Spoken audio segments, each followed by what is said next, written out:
शिल परम गुरु जी शिल भक्तिदायक माधव गोसाई महाराज जी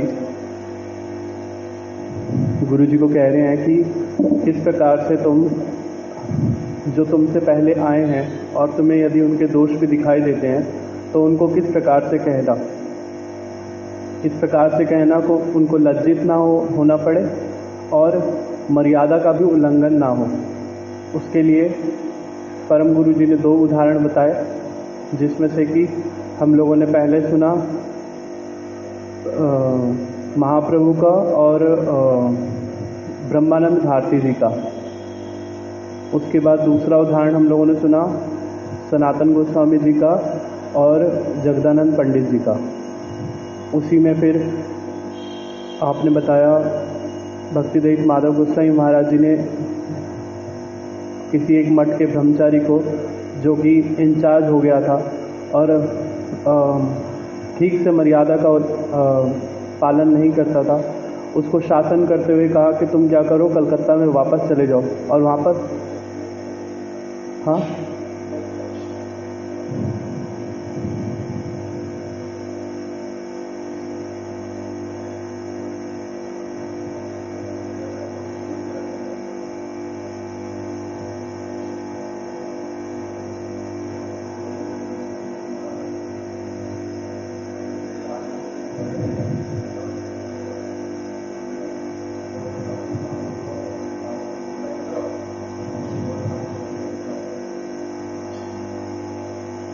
तो उन्होंने किसी एक बड़े आयु के व्यक्ति को बड़ी अवहेलना पूर्वक बुलाया और उनसे कहा कि जाके ये काम करके आओ। तो जब भक्तिदायक माधव गोसाई महाराज जी ने ये देखा तो उस समय पे उन पे क्रोध करके उनको बोला कि तुम साधारण ब्रह्मचारी होकर के सेवा करो, तुम यहाँ पर इंचार्ज हो गए, उसका मतलब क्या कि तुम अपनी मर्जी से कुछ भी करोगे। तो इसलिए उनके ऊपर शासन किया। फिर उसके बाद में एक और उदाहरण शिला गुरु जी का बताया कि एक बार वो किस प्रकार से भक्ति स्वरूप सिद्धांति गोस्वामी महाराज जी के स्थान पर थे, किसी उत्सव में गए थे और वहाँ पर किसी और मठ के किसी भक्त ने वृंदा जी का जो मूर्ति और जो विग्रह देखा, तो भक्ति स्वरूप सिद्धांति गोस्वामी महाराज जी के ब्रह्मचारी से पूछा कि ये जो मूर्ति बनी है इसकी कोई प्रमाणिकता है या ये अपने आप से ऐसे कुछ बना दिया। तो उन्होंने बोला कि ये तो मुझे इतना अधिक पता नहीं है, किंतु गुरु जी ने बनाया है ये। उसके बाद भी उन्होंने बोला कि इसकी कोई प्रमाणिकता है। तो इसको सुनकर के गुरु जी ने थोड़ा रोष उत्पन्न करते हुए, यद्यपि ऐसे गुरु जी कभी किसी को कुछ कहते नहीं, अपने आप से बिना पूछे किसी का उत्तर देते नहीं, किंतु वहाँ पर गुरु जी बोलते हैं कि मैंने इंटरफेयर किया और उनको कहा कि ए भाई, क्या तुम श्री भक्ति स्वरूप सिद्धांति गोस्वामी महाराज जी को प्रमाणित वैष्णव मानते हो? तो उन्होंने कहा कि हाँ, मैं प्रमाणिक वैष्णव मानता हूँ। तो कहते फिर तुमने ये वाला प्रश्न क्यों किया कि उन्हें ये जो वृंदा जी का विग्रह है ये प्रमाणिक है या नहीं? तो उन्होंने कहा कि जब वो प्रमाणिक वैष्णव हैं तब तो फिर ये उनकी सारी क्रिया ही क्या होगी, प्रमाणिक होगी। तो फिर गुरु जी ने फिर उसने बोला कि मैं क्षमा चाहता हूँ, मैंने इस प्रकार से ऐसा पूछा। फिर गुरु जी ने कहा कि देखो, वृंदा देवी अष्टकम में विश्वनाथ चक्रवर्ती ठाकुर जी बोल रहे हैं, बिंबाधर वरमंदहास्य नासाग्र मुक्ता धुतिदीपितास्य विचित्र रत्नाभरणा श्रीयाढ़ वृंदे नमस्ते चरणारविंदम। उसमें वृंदा जी का स्वरूप, वृंदा जी का किस प्रकार से अधर, किस प्रकार से उनके वस्त्र, किस प्रकार से आभूषण, वर्ण, सब कुछ बता के दिया। तो गुरु जी बोल रहे हैं देखो, उसमें जिस तरीके से लिखा उसी तरीके से महाराज जी ने ये सब बनाया। तो कहते हैं कि यदि नहीं पढ़ा तो पढ़ लेना। तो उन्होंने बोला कि नहीं पढ़ा है। तो फिर उन्होंने बोला कि यदि पढ़ा ही है तो फिर प्रश्न क्यों किया? तो उन्होंने बोला कि महाराज जी यदि पढ़ा है किंतु उस तरीके से माइंड में क्लिक नहीं किया। इसके बाद गुरु जी ने हम लोगों ने सार में सुना था कि मर्यादा से संबंधित जितने सारे हम लोगों ने और विषय हो सकते थे उनको स्पर्श किया था कि किस प्रकार से भक्तिदायक माधव गोस्वामी महाराज जी ने उनको उत्तर देकर के समझाया कि इस प्रकार से करना, जिसके कारण गुरु जी ने आजीवन उसी को पालन किया। इसलिए उनके प्रणाम मंत्र में भी आता है, यह मर्यादा रक्षति वैष्णव नाम, वैष्णवों को यथावत जितना हो सकता है मर्यादा दे करके उनको सेवा करना, और वही गुरु जी ने जीवन भर पालन किया।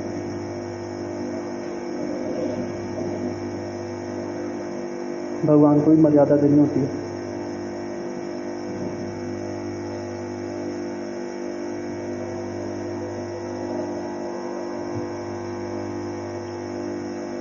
वो विषय तो मैं इतना स्मरण नहीं। अच्छा सेवा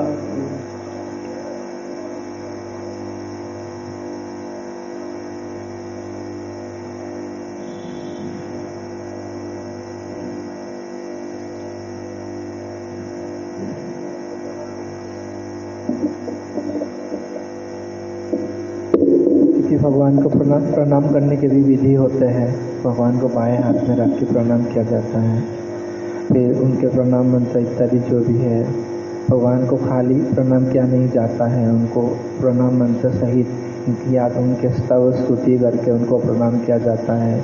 उनके जैसे परिक्रमा करते हैं, उसको सही तरीके से परिक्रमा करना, तो ये सब भगवान को मर्यादा देना है। अगर उल्टे बल्टे मनमाने ढंग से करते हैं वो, तो उनको सही मर्यादा देना नहीं होता है। जैसे शास्त्र में वर्णित है और गुरुवर्गों ने सिखाया है, उस हिसाब से उनको प्रणाम करना, उनके स्तुति करना, तो उनको मर्यादा देना होता है।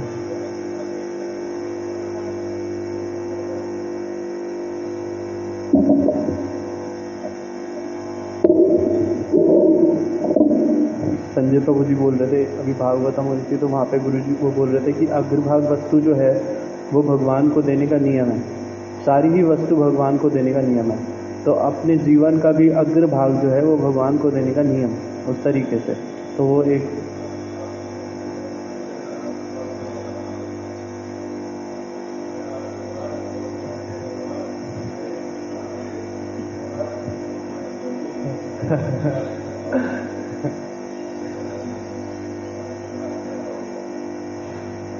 पूरा जीवन।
हम लोगों का जो प्रसंग चल रहा है वो चल रहा है मर्यादा प्रदान करना। मर्यादा शब्द का हमने अर्थ जो है वो क्या सुना है? मर्यादा शब्द का अर्थ क्या होता है? भगवान को मर्यादा प्रदान करना, गुरु जी को मर्यादा देना, वैष्णवों को मर्यादा प्रदान करना, जगत के जो लोग हैं उनको उनकी मर्यादा जो है वो देना, स्वयं अपनी मर्यादा में रहना। ये सारी बात हम सुनते हैं ना। तो मर्यादा देना और अपनी मर्यादा में रहना, इसका अर्थ क्या होता है?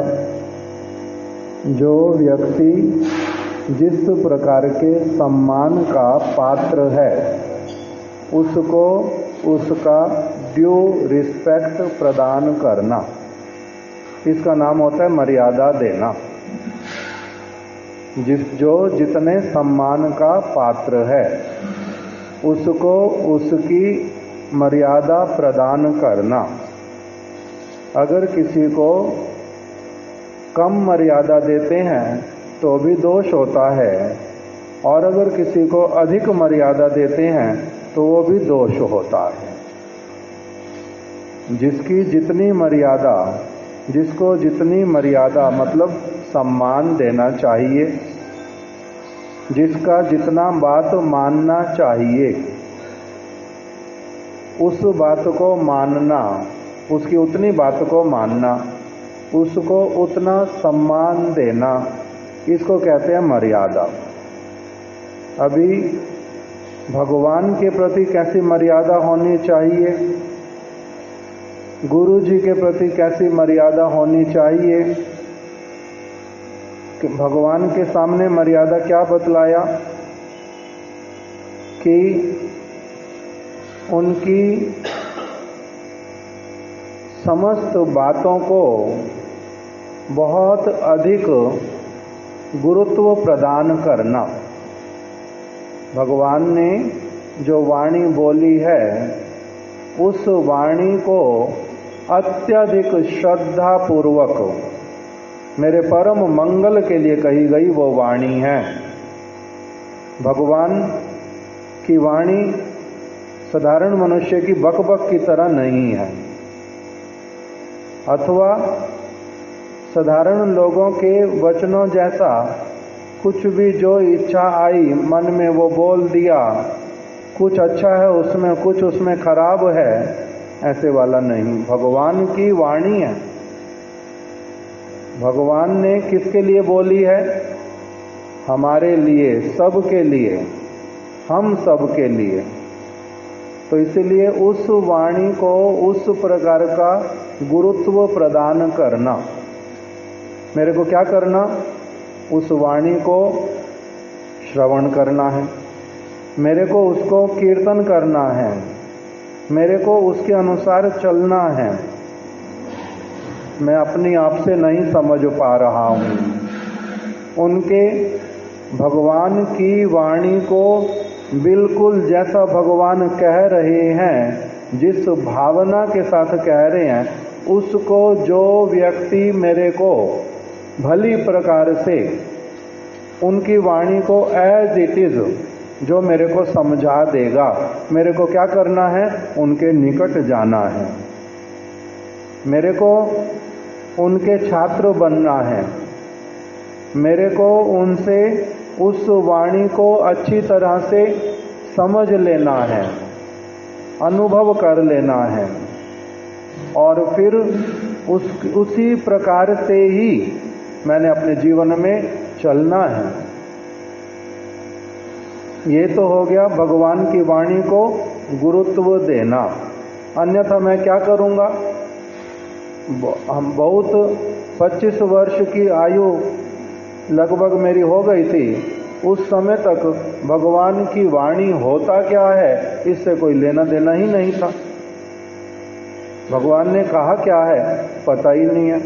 ना माताजी ने बताया, ना पिताजी ने बताया, ना दादी ने बताया, ना दादाजी ने बताया, ना अध्यापक ने बताया, ना किसी सगे संबंधी ने बतलाया, ना किसी पड़ोसी इत्यादि ने बताया। किसी ने भी नहीं बताया कि भगवान की जो बात है वो मोस्ट इम्पॉर्टेंट है, उसको सुनना चाहिए, उसको समझना चाहिए, नहीं समझ आए प्रश्न करना चाहिए, गुरु के निकट जाना चाहिए। ये सारी बात किसी ने बतलाई ही नहीं, बिल्कुल भी नहीं बतलाई। तो मैं भगवान की वाणी को मर्यादा क्या दूंगा? कोई मर्यादा दिया नहीं, किसी ने बतलाया ही नहीं, कान में गई नहीं बात, तो मैंने भगवान को क्या मर्यादा देनी? भगवान मेरे जीवन में एग्जिस्ट ही नहीं करते, भगवान मेरे जीवन में एग्जिस्ट ही नहीं करते। नहीं तो भगवान की बातें मेरे को पता क्यों नहीं होंगी? मेरे को अपनी माता जी की कितनी सारी बातें पता हैं, दिखने में कैसी हैं, स्वभाव कैसा है, किससे उनकी बनती है, किससे उनकी नहीं बनती है, क्या छिपा करके रखती हैं, कैसे मेरे को प्यार करती, कितनी बातें सारी उनकी पता हैं। उनकी बहन कौन है, उनका भाई कौन है, उनका पति कौन है, उनके बच्चे कौन कौन हैं, जन्म उनका कहाँ हुआ था, कितनी उन्होंने पढ़ाई लिखाई की हुई है, क्या अच्छी बात बोलती हैं, क्या बुरी बात बोलती हैं, बहुत सारी चीज़ें तो पता है उनकी, किंतु भगवान के विषय में कुछ भी नहीं पता। क्यों? क्योंकि मैंने उसको कभी भी अपने जीवन में गुरुत्व दिया नहीं, किसी ने सिखलाया भी नहीं। इसी प्रकार से मेरे को भगवान की वाणी का क्या महात्म्य है वो भी नहीं पता। किसी चीज का महात्म्य जब तक पता ही नहीं होगा, अनुभव ही नहीं होगा, सुनूंगा ही नहीं, तब तक उस वस्तु के प्रति मेरा आदर क्या रहेगा, उसको मर्यादा मैंने क्या देनी? कुछ भी नहीं। अभी हमारे गुरुदेव वो एक बार हमारे सिद्धांति महाराज जी के घर पर थे। वो अपना ड्राइंग रूम में बैठे हुए थे, अपनी आप अपना हरि नाम कर रहे हैं, कोई ग्रंथ पढ़ रहे हैं। उसी समय सिद्धांति महाराज जी का एक मित्र गीता कॉलोनी से अमित विज वो मिलने के लिए आ गया गुरुदेव से। उसको सिद्धांति महाराज जी ने सिर्फ फोन पे बोला, हमारे गुरुदेव आए हुए हैं, आप आ जाओ, उनसे मिलोगे, उनकी कथा सुनोगे, बहुत अच्छा होगा। तो व्यक्ति पहले, उससे पहले कभी किसी वैष्णव से जीवन में मिला ही नहीं है, सिर्फ सिद्धांति महाराज जी को जानता था कि मेरा मित्र है, ये साधु बन गया वृंदावन जा करके, इतना ही जानता था। वो आया, ड्राइंग रूम का कमरा बाहर से भी दरवाजा खुला हुआ था, वो अपना वहीं पर आया और गुरुदेव को वहीं पर देखा तो उन्हीं को ही पूछ रहा है। मैं डाइनिंग के आसपास में बैठा था, गुरुदेव से दूर था, किंतु आवाज़ आ रही है। वो गुरुदेव से ही पूछ रहा है कि आप गुरुजी हैं, वृंदावन से आए हैं? तो गुरुजी ने कहा हाँ मैं गुरुजी हूँ, वृंदावन से आया हूँ। तो अपना साथ ही साथ में उनके बैठ गया, सोफे पर ही उनके साथ बैठ गया। अभी मैं उठा, मैंने सिद्धांति महाराज जी को बोला साथ साथ कि देखो देखो कोई आया है भाई, मैं भी जानता नहीं था उसको। तो सिद्धांति महाराज जी उसके बाद खड़ो खड़ो यहाँ से, ये गुरु जी के साथ में नहीं बैठते, ऐसे खड़ा हो जाए यहाँ से। वो एकदम खड़ा होने लगा, गुरु जी ने हाथ पकड़ लिया उसका, नहीं नहीं बैठो, आराम से बैठो, कोई चिंता नहीं, बैठो बैठो। अभी सिद्धांति महाराज जी ने फिर से बोला कि नहीं नहीं, गुरुदेव के बोलने पर भी गुरुदेव के साथ में नहीं बैठना। तो वो फिर खड़ा हुआ, फिर गुरु जी को प्रणाम किया तो कहता नहीं, हाथ जोड़े नहीं, चरण पकड़े नहीं। साधारण रूप में किसी बड़े व्यक्ति को देखने से ही घर में कोई आए, जान पहचान नहीं होने पर भी उनके व्यक्ति क्या कर लेता है, चरण पकड़ लेता है, कम से कम थोड़ा झुकता है। तुमने वो भी नहीं किया, गुरु जी को पहले प्रणाम करो। तो सिद्धांति महाराज जी प्रणाम किया। जी ऐसे करते हैं वैष्णव गुरु जी जो होते हैं, उनको इस तरह से भगवान की भांति प्रणाम करते हैं। तो उसको ऐसे प्रणाम करवाया बोल करके, जैसे प्रणाम करो, नीचे बैठो, साथ में बैठना नहीं, नहीं पता तब भी बैठना नहीं, उनके कहने पर भी नहीं बैठना, नीचे बैठो। तो नीचे बिठाया। तो अब ये जो मर्यादा उसको क्यों नहीं आती, उसने क्यों नहीं दी मर्यादा, सिद्धांति महाराज ने क्यों दी? क्योंकि उसने उसके बारे में कुछ, उनके बारे में, गुरुदेव की स्थिति के बारे में कुछ सुना हुआ है, कुछ समझा हुआ है, इसलिए उन्होंने क्या किया, साथ साथ में ऐसे वाला किया। नहीं तो जिसको महिमा नहीं पता, जिसको साधारण एटिकेट तक पता ही नहीं है, वो कैसे, सुना ही नहीं, कभी कुछ देखा भी नहीं, तो पालन क्या करेगा, पालन करते नहीं।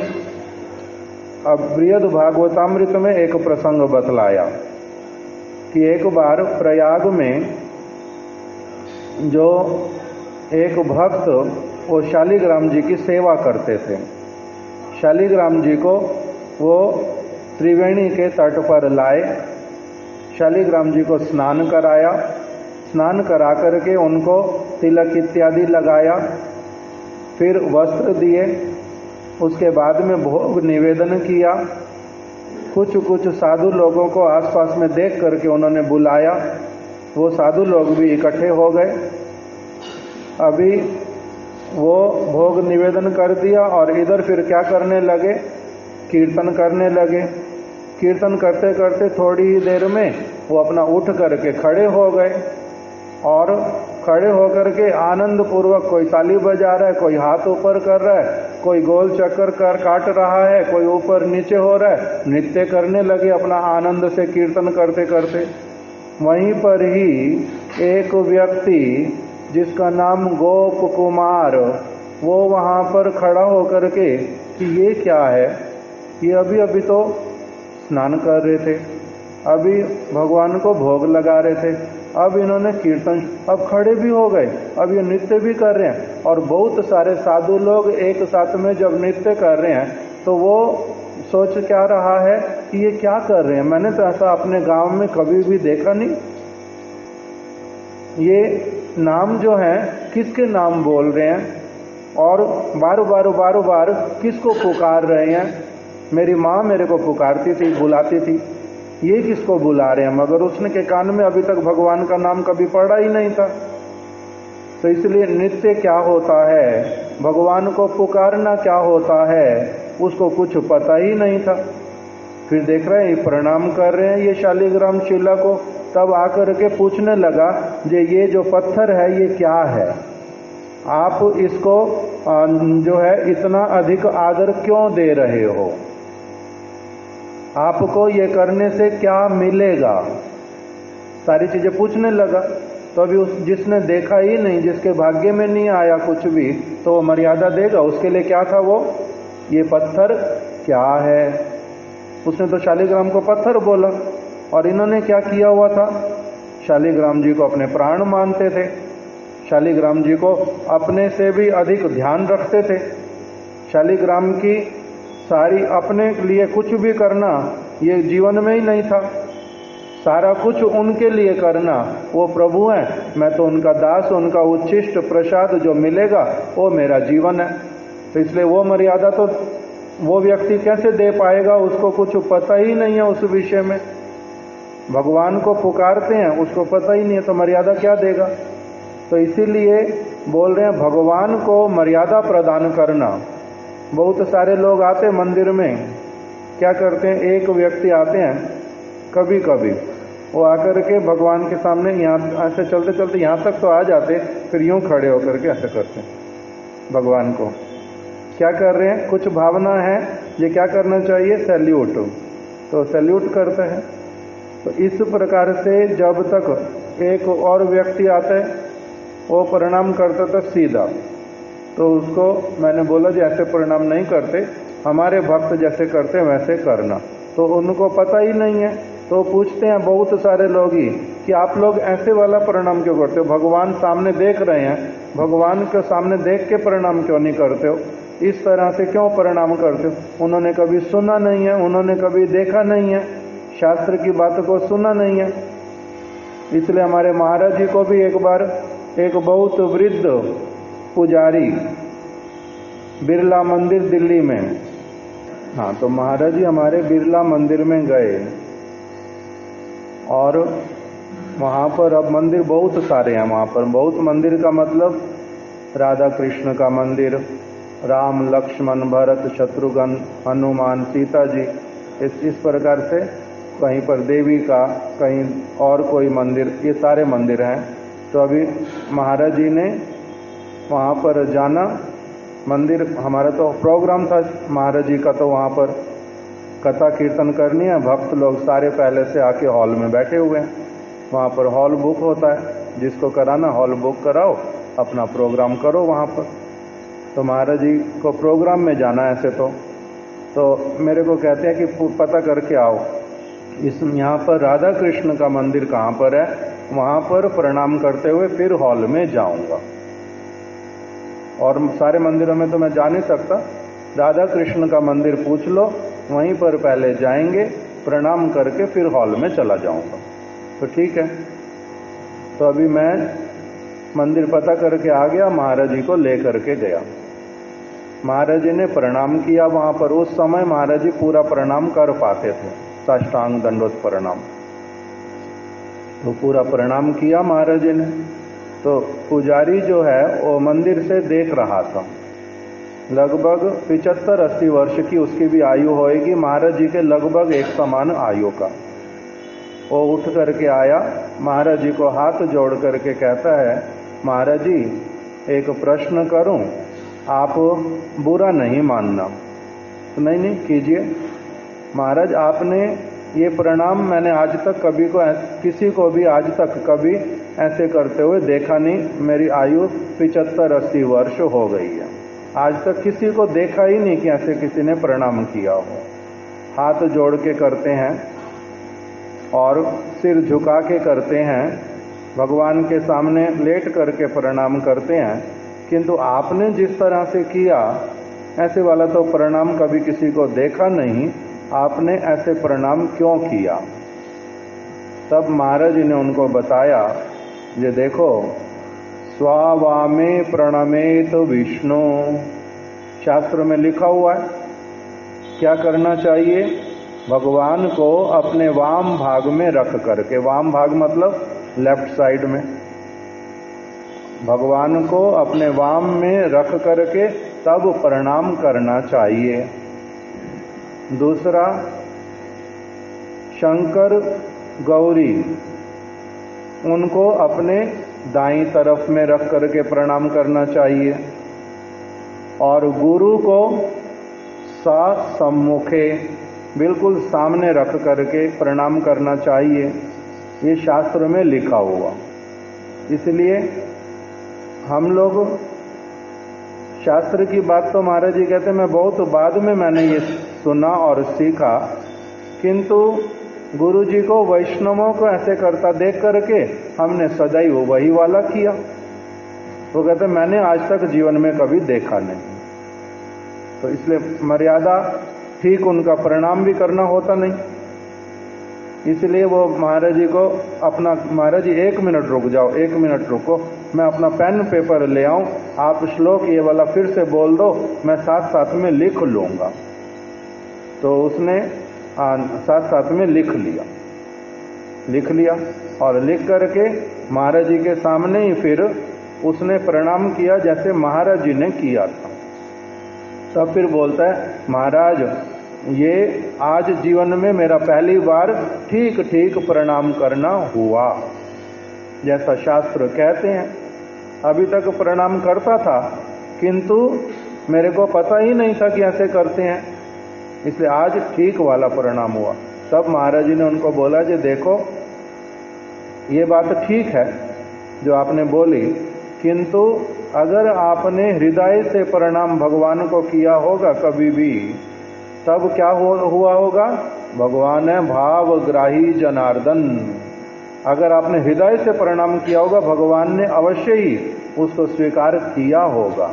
किंतु आज जब ये विधि आपको पता चल गई है, शास्त्र में जैसा लिखा, आज से ऐसे वाला ही सब समय करना, इस प्रकार से बोल दिया। तो इसको क्या कहते हैं? मर्यादा का पालन करना। मर्यादा का पालन, मर्यादा का एक अर्थ होता है विधि विधान का पालन करना, इसको भी मर्यादा कहते हैं। इसीलिए वैदिक भक्ति को बोलते हैं मर्यादा मार्ग, और रागानुगा भक्ति को क्या कहते हैं? उसका नाम, इसका नाम हो गया मर्यादा मार्ग। और दूसरे वाले का क्या हुआ? ना ना ना, रागानुगा भक्ति होगा वो तो है ही है, मर्यादा मार्ग, और दूसरा है राग मार्ग।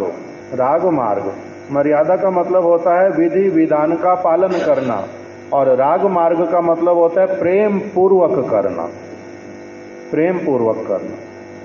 तो इसीलिए मर्यादा का पालन करना। अब ये हमने कुछ कुछ सुना भगवान के प्रति कैसी मर्यादा, तो इसीलिए 2 उदाहरण महाराज जी के छोटे छोटे दे करके फिर हम प्रभु जी से कथा श्रवण करेंगे। एक, महाराज जी 14 सेक्टर वाले मठ में आए हुए और कथा करनी है, उनके लिए सारे कीर्तन हो गया, बहुत सारे भक्त लोग, और महाराज जी को लेकर के आ गए। महाराज जी अब अपनी कुर्सी पर बैठेंगे, तो उसी समय तुलसी पास में है, वो भी रखी हुई है, किंतु महाराज जी की कुर्सी से थोड़ी नीचे है। तो महाराज जी बैठ नहीं रहे, इधर उधर देख रहे हैं कि किसको बोलें कि तुलसी को ऊंचा कर दो। पहले किसी को बोलना है, किंतु ऐसे वाला कोई दिखाई नहीं दे रहा। तो मेरे को बुलवाया किसी को कह करके, तब मेरे को कहते हैं जो ये लोग बोल रहे हैं बैठो बैठो। बैठूं कैसे?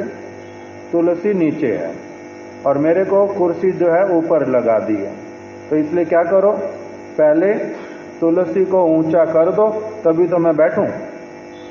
इसको कहते हैं मर्यादा का पालन करना। एक समय जगन्नाथपुरी में जो कथा मैंने प्रारंभ की थी पहले, महाराज जी आए जय श्री दामोदर जी गौड़िया मठ में, और मंदिर में दोपहर का समय आरती हो गई और महाराज जी को चेयर दे दी, प्रसाद टेबल पे आगे लगा दिया, नीचे महाराज जी बैठ नहीं सकते थे, टेबल लगा करके प्रसाद सामने दे दिया सारा। और हमारे वंशी प्रभु और मधु मंगल वो दोनों बोलते हैं महाराज जी प्रसाद पालो प्रसाद पालो। आप शुरू क्यों नहीं कर रहे? उधर पुजारी ने अभी ठाकुर जी का पट जो है बंद नहीं किया, ठाकुर जी का पट बंद नहीं किया, तो अभी महाराज जी बोलते हैं कि ये ठाकुर जी का पट बंद होएगा तभी तो भोजन करना प्रारंभ कर सकते हैं। विधि क्या कहती है, विधान क्या कहता है? भगवान के सामने कुछ नहीं खा सकते, भगवान के सामने खाना नहीं। हम उनके कौन है? नौकर हैं। नौकर जो है वो प्रभु के सामने अपने आप से नहीं खा सकता। अगर प्रभु साक्षात आज्ञा करें तब अलग बात हो। जैसे चैतन्य महाप्रभु अपने साथ में भक्तों को बिठा करके आज्ञा करते थे जो भोजन प्रारंभ करो, साक्षात रूप में बोल रहे हैं, तो इसलिए सारे भक्त इकट्ठे बैठ करके महाप्रभु के सामने होने पर भी वो लोग खा लेते हैं। किंतु अभी तो भगवान मेरे साथ में, भगवान तो वार्तालाप नहीं कर रहे, मेरे को आदेश तो नहीं दिया उन्होंने कि मेरे सामने खाओ। इसलिए मेरे को क्या मानना है? विधि विधान, उसमें हमारे लिए क्या विधि लिखी है शास्त्र में? सेवा अपराध होता है अगर कोई व्यक्ति भगवान के सामने बैठ करके खाता है। भगवान के सामने तो खाना नहीं, ये भगवान की मर्यादा में हानि होती है। भगवान के सामने किसी को भी उपदेश देना नहीं, भगवान के सामने किसी के ऊपर क्रोध करना नहीं, भगवान के सामने टांगे फैला करके बैठना नहीं, भगवान के सामने क्रॉस लेग करके बैठना नहीं। अलग अलग विधानों बताए। तो जो इन सारी चीज़ों को अच्छी तरह से सुनता है, लोगों को पालन करते हुए देखता है, तब उसको क्या होता है? अच्छा, भगवान को ऐसे मर्यादा दी जाती है। भगवान के सामने बोलना भी मना। जैसे हमारे गुरुदेव के सामने अगर लोग आते हैं तो बात करने लग जाते आपस में, तो हमें उनको बार बार कहना पड़ता था, हे गुरुदेव के सामने खड़े हो। तब इस समय क्या करना है? जब गुरुदेव के सामने खड़े हो तब आपस में बात करना मना है। गुरुदेव केवल अगर आपसे बात करेंगे, गुरुदेव से आप बात करोगे, गुरुदेव बात कुछ सुनाएंगे, सुनोगे, आपने कुछ पूछना, गुरुदेव से पूछोगे। आपस में बात करना निषेध है। गुरुदेव सामने है, मर्यादा कह रही है कि बड़ा व्यक्ति सामने, इसलिए गुरुदेव के सामने किसी और को प्रणाम नहीं करते, भगवान के सामने किसी को भी प्रणाम नहीं करते, केवल मात्र गुरु को छोड़ करके गुरुदेव को प्रणाम कर सकते भगवान के सामने। भगवान ने बोला है, अगर मेरा अर्चन कर रहे हो, मेरा पूजन कर रहे हो, उस समय भी अगर गुरुदेव को देखो तो क्या करो? मेरे अर्चन को, मेरे पूजन को छोड़ करके पहले खड़े हो जाओ, जा करके गुरु को प्रणाम करो, स्वागत करो उनका, उसके बाद में फिर से मेरा अर्चन प्रारंभ करो। किंतु गुरु को मर्यादा देनी है, मेरे को भी मर्यादा देनी है, भगवान को भी। भगवान कह रहे हैं इसलिए मेरे समक्ष में अन्य किसी को भी प्रणाम नहीं कर सकते। मेरे समक्ष केवल किसको कर सकते हैं? गुरु को, और किसी को नहीं कर सकते। तो ये सारी बातें किसके अंतर्गत आती हैं? मर्यादा के अंतर्गत। आज हम यहीं तक रख देते, कल आगे और सुनेंगे। अभी हम लोग प्रभु जी से कुछ कथा सुनते हैं पहले।